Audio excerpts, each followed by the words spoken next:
नमस्कार, आप देख रहे हैं फाइनल कट। मैं हूं आपके साथ आशा सरमाल। चलिए शुरुआत करते हैं जम्मू कश्मीर से जुड़ी खबरों की, लेकिन बड़ी खबर के साथ ही शुरुआत करेंगे। भाजपा लोगों तक ऑपरेशन सिंदूर की पूरी उपलब्धियां गिनवाएगी और भाजपा देश भर में निकालने जा रही है तिरंगा यात्रा। 13 से 23 मई देश भर में भाजपा की तिरंगा यात्रा निकलेगी और अगले 10 दिनों में देश का कोना कोना यहां तिरंगामय होगा। बताते चले कि ऑपरेशन सिंदूर को किस तरह से यहां अंजाम दिया गया, ये तमाम जानकारियां आम जनता तक पहुंचाने की कवायद भारतीय जनता पार्टी की तरफ से तेज कर दी जाएगी।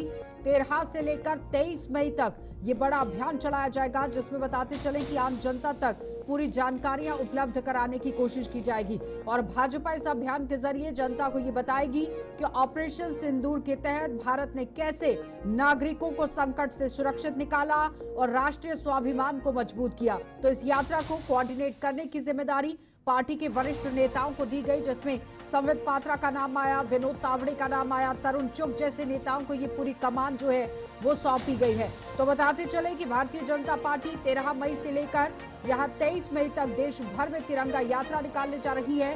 10 दिन तक चलने वाली ये राष्ट्रीय व्यापी यात्रा का उद्देश्य हाल ही में जो ऑपरेशन हुआ, ऑपरेशन सिंदूर, वो किस तरह से सफल हुआ, उसकी उपलब्धियां क्या थी, आम लोगों को इसका कितना फायदा, आम लोगों को कितना नुकसान हो सकता था, उससे बचाया गया है, ये तमाम जानकारियां आम जनता के सामने रखी जाएंगी और उपलब्धियों तक किस तरह से काम होगा, इस पर पूरी जानकारी जो है वो आम जनता को दी जाएगी। लेकिन अभियान के जरिए जनता को ये बताने की भी कोशिश होगी कि ऑपरेशन सिंदूर के तहत भारत ने कैसे नागरिकों को संकट से सुरक्षित बाहर निकाला है। क्योंकि आपने देखा पाकिस्तान की तरफ से जो हमला करने की कोशिश की गई, किसी का भी बाल बांका ना हो, इसके लिए सशस्त्र बलों ने, भारतीय सेना ने माकूल जवाब देते हुए पाकिस्तान के ड्रोन को पस्त कर दिया, मिसाइल को पस्त कर दिया और चाइनीज जो हथियारों का इस्तेमाल किया गया उन्हें भी पस्त कर दिया। तो भाजपा लोगों तक ये ऑपरेशन की उपलब्धियां गिनवाएगी, पहुंचाएगी कि कैसे यहां पर ये युद्ध लड़ा गया,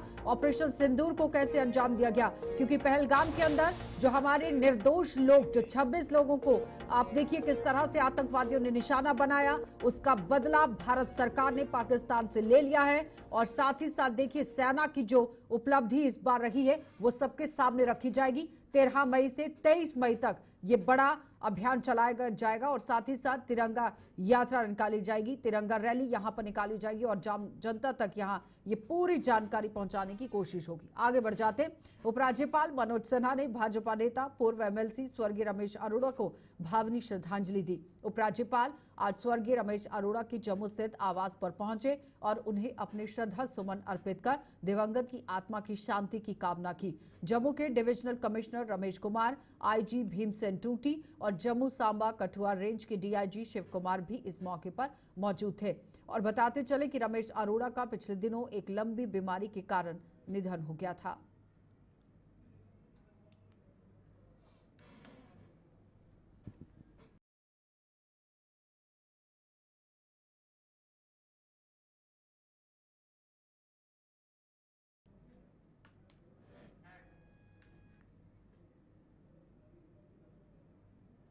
तो पाकिस्तानी गोलाबारी से यहां आम नागरिकों को हुए नुकसान की भरपाई के लिए जम्मू कश्मीर की सरकार ने भागदौड़ शुरू कर दी है। पाकिस्तानी गोलाबारी में की गई कीमती जानों को यहां जो नुकसान हुआ है भरपाई तो नहीं की जा सकती है, लेकिन उमर अब्दुल्ला सरकार ने लोगों को हुए आर्थिक नुकसान की भरपाई के लिए हर जरूरी कदम उठाने शुरू कर दिए हैं। मुख्यमंत्री उमर अब्दुल्ला ने आज खुद पुंछ और राजौरी का दौरा कर लोगों को हुए नुकसान का जायजा लिया। उन्होंने पुंछ में प्रशासन के अधिकारियों के साथ साथ आम लोगों के साथ भी एक बैठक की, जिसमें प्रशासन को लोगों को हुए नुकसान का ब्यौरा लेने के दिशा निर्देश जारी कर दिए। मुख्यमंत्री ने लोगों के भी कई सुझाव सुनने के बाद और उनके साथ साथ उनकी मांगों को भी सुना और समाज के हर वर्ग को निराश न करने का आश्वासन दिया। आज यहाँ पे आने का मेरा मकसद, पहले तो मैंने कोशिश की कि उन घरों में कम से कम मैं पहुँचूँ जहाँ ये सबसे बड़ा सामना पेश आया। उसके बाद यहाँ की सिविल सोसाइटी से मेरी मुलाकात हुई और मैंने पुंछ के लोगों को मुबारक किया जो इस मुश्किल दौर में उन्होंने हिंदू मुस्लिम सिख इत्तेहाद और भाईचारे का जो माहौल है उसको कायम और दायम रखा। अब आगे जाके दोबारा अगर इस तरह के हालात बने तो इतना जानी नुकसान ना हो, उसके लिए कुछ मशवरे, कुछ सुझाव सिविल सोसाइटी की तरफ से हमें मिले हैं और उन पे हम अमल जो है करना शुरू करेंगे। अभी तक तो हम लोगों को बचाने में लगे रहे।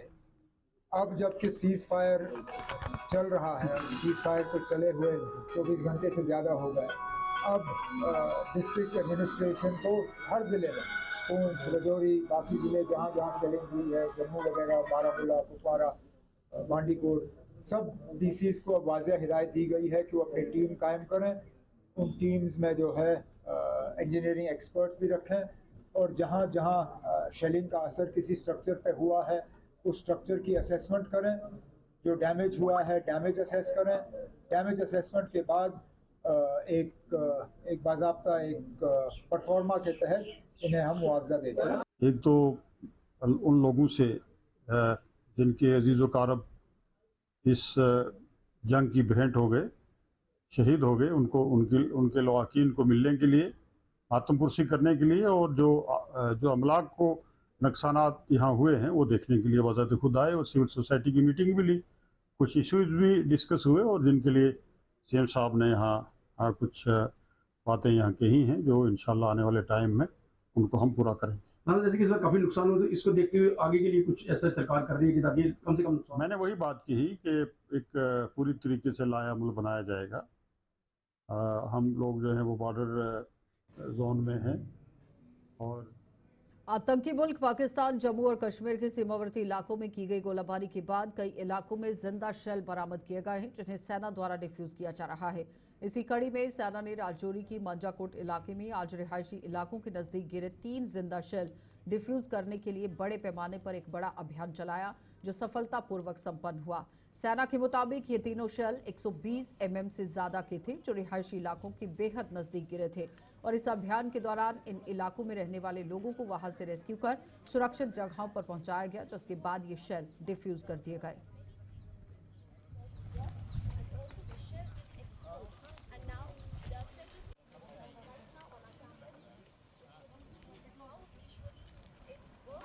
तो अभी जैसा कि आप देख रहे हैं यहाँ पे unexploded ordnance artillery oblique rocket के मिल रहे हैं जो कि 120 mm से ऊपर के हैं और हम इन एरियाज़ के अंदर आकर पहले सिविलियंस को इवैक्यूएट करते हुए बहुत ही सेफ्टी प्रिकॉशंस सारी रखते हुए उन शेल्स के पास उनको निकाल कर डीप सर्च मेटल डिटेक्टर से उनकी शनाख्त कर उनके पास एक्सप्लोसिव प्लेस करते हुए करीब 100 या 150 मीटर से उनकी ब्लास्टिंग कर रहे हैं और इन शेल्स की जो किल रेडियस है ऑलमोस्ट 30 से 35 मीटर है और ये सारे शेल सिविलियंस के बहुत पास गिरे हैं, ऑलमोस्ट 10 से 15 मीटर के अंदर गिरे हैं। तो हमें बहुत ज़्यादा सेफ्टी प्रिकॉशंस रखनी पड़ी है और हर एक इंडिविजुअल जो यहाँ पे उनको इवैक्यूएट करा है और जो पुंछ हाईवे है वहाँ पे भी हम गाड़ियाँ रोक देते हैं जब ये ब्लास्टिंग करते हैं और इन तीनों शेल्स को एक्सप्लोड करने के बाद हम further towards Rajouri city move करेंगे और उसके आसपास अगर कोई हमें शेल मिलता है। पूर्व मंत्री श्यामलाल चौधरी और सुचेतगढ़ के विधायक प्रोफेसर गारूराम भगत ने आज सुचेतगढ़ के उन इलाकों का दौरा किया जहां पर पाकिस्तान द्वारा हाल ही में की गई गोलाबारी से लोगों को नुकसान उठाना पड़ा। श्यामलाल चौधरी और प्रोफेसर भगत ने यहां पीड़ितों की तबाह हो चुके मकानों का दौरा कर उनके साथ संवाद किया। दोनों नेताओं ने इन लोगों को आश्वासन दिया कि इस नुकसान का ब्यौरा सरकार तक पहुंचाएंगे ताकि उन्हें इसका मुआवजा मिल सके।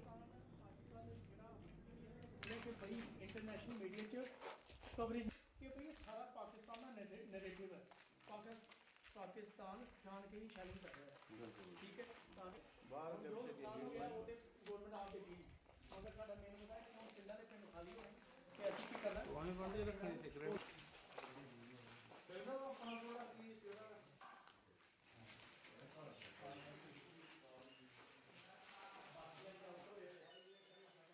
और देखा कि कई जगह काफ़ी नुकसान हुआ है। 5-7 गाँव में गए हैं और खासकर यहाँ रायपुर में यहाँ एक तो हमारे घर में यहाँ गोला गिरा, उससे यहाँ 2 भैंसें बिल्कुल ख़त्म हो गई और 3-4 जो जानवर थे वो जख्मी हो गए। और मकान का भी काफ़ी लॉस हुआ है, बहुत ज़्यादा नुकसान हुआ है। तो हम कोशिश कर रहे हैं और एडमिनिस्ट्रेशन से भी हम ये अपील करते हैं कि जिनका इस दौरान जो नुकसान हुआ है उनको, क्योंकि गाँव में रहने वाले लोग हैं, किसान लोग हैं, तो उनकी जो भरपाई है वो जल्दी से जल्दी की जाए।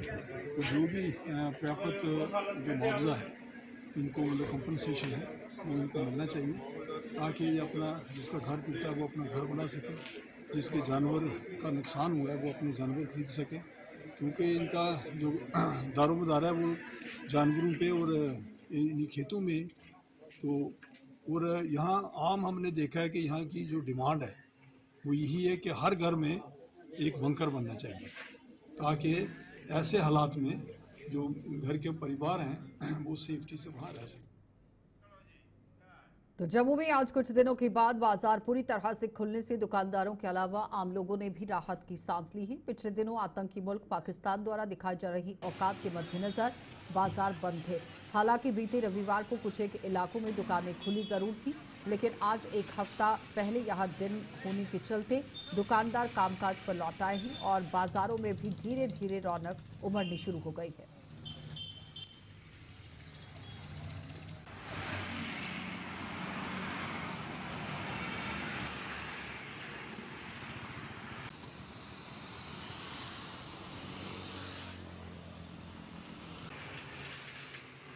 करने वाला नहीं है। देखिए बाजार तो खुलने हैं, हर एक ने अपना पेट लगा हुआ है, रोजी रोटी कमाने आना है। और वो देखिए दुकानें खोलना और ना खोलना आजकल एक बराबर है। लोगों को पहले जो बॉर्डर एरिया से दूसरे तीसरे उन्होंने अपनी फसलों का सोचना है, घर का सोचना है, कुछ तोड़ फोड़ हुई है वो ठीक करवाना है उसके बाद। और मैं कह रहा हूँ कि भगवान इसे कोई सद्बुद्धि दे हमारे पड़ोसी पाकिस्तान को, जो मुझे नहीं लगता, मेरी फीलिंग ऐसी है कि ये सुधरने वाला नहीं है। सारा कुछ आगे क्या होता है ये आने वाला वक्त ही बताएगा। हमारी अमरनाथ यात्रा आने वाली है, दूसरा तीसरा, और हम सुन रहे हैं कि टेररिस्ट अभी तो यही है काफी, और गवर्नमेंट चुन चुन के उनको कुत्ते की मौत मार रही है। भी आधी खुली हुई थी, आज तकरीबन दुकानें सभी खुली हैं और सुबह 8 बजे से लेकर, मतलब कोई टाइम का कोई नहीं है कि जितने मर्जी बजे तक दुकानें खुली रहे, उसका कोई नहीं है। ये लेकिन लगता है कि आज को तो मार्केट में थोड़ी रौनक होगी। देखो कामकाज का तो असर पड़ता ही है, जब कोई ऐसी टेंशन बन जाए तो कामकाज का, देखो पूरे हिंदुस्तान में ही टेंशन का माहौल पड़ा हुआ था कि कब क्या होगा कि कोई पता नहीं था। ये तो चलो कि अच्छी बात है कि सीज फायर हो गया, तो चलो इससे थोड़ा फर्क पड़ेगा। और काम तो बिल्कुल ही नहीं है मार्केट में। चलो हमें काम की भी परवाह नहीं है, चलो अपने पहले हमारा देश फिर काम की परवाह है। तो चलो आज देखेंगे कि क्या बनता है। कुछ ऐसे है कि और फिर आपका स्वागत है। पहलगाम आतंकी हमले के विरोध में मुस्लिम राष्ट्र मंच ने जम्मू में आज जोरदार प्रदर्शन किया। मंच ने इस प्रदर्शन के दौरान पाकिस्तान मुर्दाबाद के नारे लगाए और उसका पुतला जलाकर जमकर फजीहत की। मंच ने यहां पर आप देखिए पाकिस्तान को नाकुचने चबा रही भारतीय सेना के समर्थन में नारे लगाए और कहा कि इस आतंकी मुल्क के खिलाफ की लड़ाई तब तक जारी रहेगी जब तक वो खुद पीओजे को भारत के हवाले नहीं कर देता।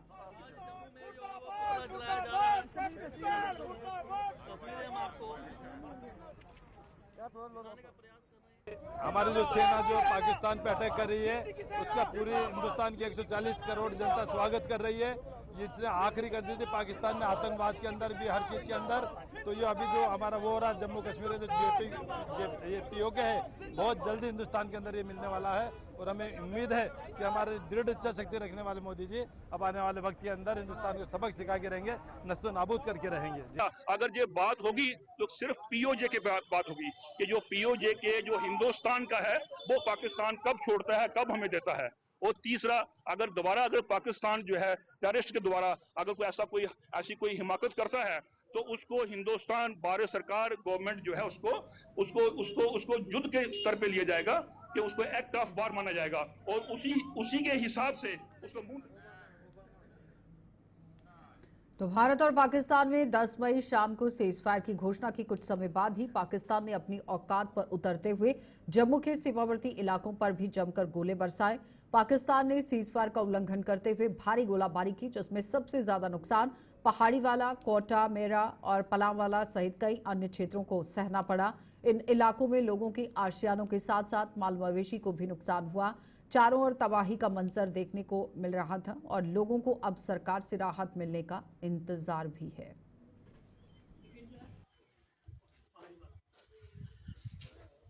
वाले के साथ में पड़ता है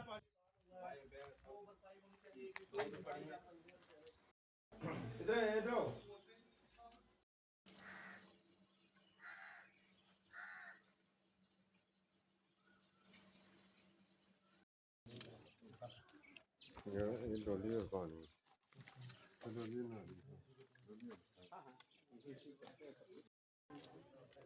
सही बोले हैं मेरा नहीं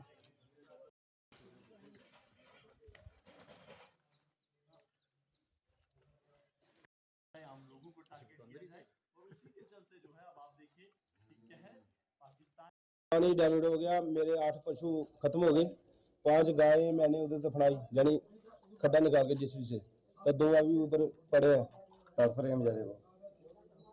बाकी आपने वीडियो बनाई है, देखा कितना मेरा नुकसान हो। दोपहर को मैं बाहर लोग बोल रहे थे फायरिंग होगी, चलो चलो। जब बाकी वाले दुनिया जा रही थी, मैं भी चला गया बाहर। अगर मैं शाम को इधर होता तो मैं भी खत्म। यही है कि देख लो आप कितना नुकसान हुआ। तो मेरा क्या रह गया इधर, देखो खत्म हो गया सब कुछ। ट्रप बोल रहे थे 1 करने 16 करनी है, जहाँ तो रोयर पार होना चाहिए, जहाँ सीधा के जो मिलिटेंट बैठे मिलिटेंट के बोल रहे ओन करना, तो जो होगा तो बाद में देखा जाएगा। हम लोगों को इतना नुकसान है, बार बार हमको धक्के खाने पड़ते हैं, कभी इधर कभी उधर। हम लोगों को कैसे हम अपनी जीवों को जो नुकसान को कौन भरेगा इधर है। पाकिस्तान बोल रहा सीज बार करने के बाद कतर में भी उसने ऐसा किया था, कतर में ऐसा किया था। पहले सीज बार हो गया, बाद हमारा नुकसान कर दिया। हम मोदी को जिस संदेश भेजना चाहते हैं, जहाँ रोया तो जहाँ, सीधी सी बात है। अब स्टार्ट तो हो गई है। हम गवर्नमेंट के साथ हैं, हम मोदी के साथ, सीधी बात। और इनकी भी मदद होनी चाहिए, जिनको नुकसान, उनकी मदद होनी चाहिए। बाकी मोदी को बोलना को ट्रप बोले, ट्रप का बाप बोले, हम सीधा चाहते जंग चाहिए हमको, और आज पार बात का शासन कर कोई नहीं आया। बाकी पुलिस वाले आए थे, उन्होंने मौका देखा, पता नहीं बात बनेगी या नहीं बनेगी। आप आए हो, आपने क्या करना है। कोई एसडीएम नहीं आया, कोई तहसीलदार कोई इधर नहीं आया, सिर्फ पुलिस के बंदे आए थे। जेसीबी मंगाए थे, खड्डे पे निकाले, गाँव और बच्चों को भी डाला। तो खौड़ की पूर्व विधायक राजीव भगत ने उन सीमावर्ती इलाकों का दौरा किया जहां पर शनिवार रात पाकिस्तानी गोलाबारी से बेहद नुकसान हुआ। इन इलाकों में पाकिस्तानी गोलाबारी में मकानों के अलावा लोगों की जमीनों को भी बेहद नुकसान पहुंचा है। स्थानीय लोगों ने सरकार से इन इलाकों में नए कम्युनिटी बंकरों का निर्माण करने और अब पाकिस्तान की किसी भी हिमाकत पर उसे करारा जवाब देने की मांग की।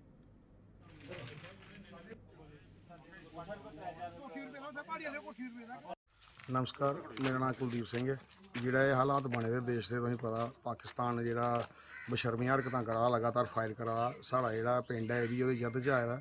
मतलब प्रतिबंध लाया जाए इल है। और एक चीज़ होर रखना भी, जियां साढ़ा पैह्ले आखदे भी प्हाड़ी आह्ला जां होर जिहड़े 2-4 ग्रां जिहड़े जद तू बाहर ने, हून एह् रेंज च न। मैं एक होर अपील करना कि जियां बंकर बनाए दे न, एह् कम्युनिटी बंकर साढ़े म्हल्ले भी ग्रां वाइज 50-50 बंदे दा जां 20-25 बंदे दा बंकर बनाया दित्ता जा, ते बड़ी मेहरबानी होग। इन्ना गै बोलदे मैं अपनी बाणी विराम दिन्ना। रिहासी इलाका जेह्ड़ा पिंड दे बिच इ'नें फायर कीता, ओह्दे बिच माल मलेशिया ज़्यादा नुकसान होया। आदमी दा कोई नुकसान नहीं होया है, लेकिन काफ़ी जेह्ड़ा अमृतसर काफ़ी गराई बिच मकानें दा काफ़ी नुकसान होया। अच्छा, एक ग्राएं च मंझां गवां मरियां न, 3-4 मंझां मरियां न, एक भी जगह नहीं 2-3 जगह मरियां न, गवां भी मरियां, मकान भी जेह्ड़े अग्गों पिच्छे मकान भी हल्ली गे न। एह्दा धमाका जित्थे जित्थे भी होया, अग्गे पिच्छे मकान भी हल्ली गे न, शीशे वगैरह सारे। इन फ्यूचर क्या चाहते हो कि अग्गे गोलाबारी होनी चाहिए? भारत और पाकिस्तान के बीच में हुई सीज फायर के बाद जम्मू के सीमावर्ती कानाचक सेक्टर में भी लोगों की रोजमर्रा की जिंदगी पटरी पर लौट आई है। कानाचक सेक्टर के अधीन आने वाले इलाकों में दुकानें खुल गई और लोगों ने अपना कामकाज शुरू कर दिया। हालांकि पाकिस्तान के काले इतिहास का हवाला देते हुए लोगों ने बताया कि आतंकी मुल्क पाकिस्तान भरोसे के लायक नहीं है और पीठ पीछे वार करना इसकी फितरत में शामिल है। पाकिस्तान ने शनिवार को भी ऐसा ही किया और सीज फायर के ऐलान के मात्र 2 घंटों के बाद से फिर से जगह जगह पर गोलाबारी शुरू कर दी। और क्या कुछ कहना है इन लोगों का, चलिए आपको दिखा देते हैं। रोजमर्रा की पटरी पे आ गई, जनता खुशहाल है, लेकिन इस पे भरोसा करना भी नहीं चाहिए और होगा भी नहीं, कर भी नहीं सकते हैं, क्योंकि ये कंट्री ही ऐसी है। कोई भी देश इस पे विश्वास नहीं कर रहा है। बाकी जो होना था हो गया, फिर भी ये अटैक करेगा और इसका मुंह तोड़ जवाब दिया जाएगा। देखो ना, दूसरी तीसरा कंट्री इसमें डला पड़ा है, उसने सीज फायर करवाया, फिर उन्होंने दोबारा वायलेशन शुरू कर दिया, फिर अटैक कर दिया और इतना किया कि हद से ज्यादा है। तो हमारी सेना ने भी मुंह तोड़ जवाब दे दिया उनको। वो तो होनी ही थी। जब सीज फायर हो गया तो जनता ने तो दुकानें खोलनी थी और खोलनी है। वो काम चलेगा, काम करेंगे, खेतीबाड़ी वाले लोग हैं वो भी काम करेंगे अपना। नहीं जो होता तो फिर मुश्किल था।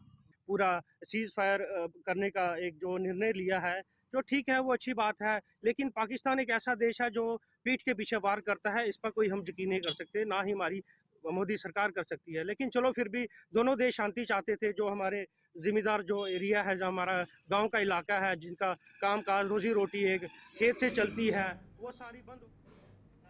बाहो विधानसभा के विधायक विक्रम रंधावा ने अपने विधानसभा के कार्यकर्ताओं के साथ साथ कुछ पूर्व सैनिकों के साथ बैठक की। बैठक का पिछले कुछ दिनों और मौजूदा समय में उपजे हालात पर चर्चा करने के साथ साथ किसी भी किस्म की बात हो रही है, किसी भी किस्म के हालात से निपटने के तौर तरीके पर मंथन किया गया। रंधावा ने बताया कि पूर्व सैनिकों में अभी भी जज्बे और जोश से भरे हुए आप देखिए किस तरह से ये देखते हैं, और उन्होंने हर हालात में समाज को संपूर्ण योगदान देने का भी वचन दिया। और सबसे बड़ी बात जो है कि हमारे जो सैनिक जो भी जिनको हम कह सकते हैं कि जो रिटायर हो चुके हैं, लेकिन वो आज भी पूरा जज्बा रखते हैं, उनका भी एक व्यू पॉइंट जानने के लिए आज जम्मू साउथ जिले की तरफ से हमने ये बैठक रखी थी। और आपने देखा है कि कार्यकर्ताओं के साथ साथ हमारे पूर्व सैनिकों के बीच में जोश जो है वो उतना ही है। मतलब उनको तो ये लगता है कि आज भी हमें दोबारा अगर वर्दी पहनने का मौका मिला तो हम तत्पर भी पीछे नहीं रहेंगे और आगे जाकर देश की सेवा के लिए जिसके लिए ये शरीर बना है और वो करेंगे। और बड़ा अच्छा वातावरण जो है पूरे इलाके में भी बना हुआ है। मुझे लगता है कि कहीं ना कहीं राजनीति से ऊपर उठकर सामाजिक कार्यकर्ता के नाते जो हमारी जिम्मेवारियां हैं उसका हमें भलीभांति निर्वाह करना है। तो मुझे ये जम्मू साउथ जिला की तरफ से ये प्रयास किया गया है। इसके माध्यम से आने वाले दिनों में भी एक सक्रियता, एक जागरूकता समाज के अंदर बनी रहनी चाहिए, क्योंकि समाज के अंदर भी आज भी वो नक्षत्र मौजूद है जो कहीं ना कहीं स्थिति को खराब करने के लिए प्रयास करते रहते हैं। उनसे कैसे सावधान रहना है, उसी के निमित्त आज ये बैठक। चलिए, फाइनल कट में इतना ही, इजाजत दीजिए, नमस्कार।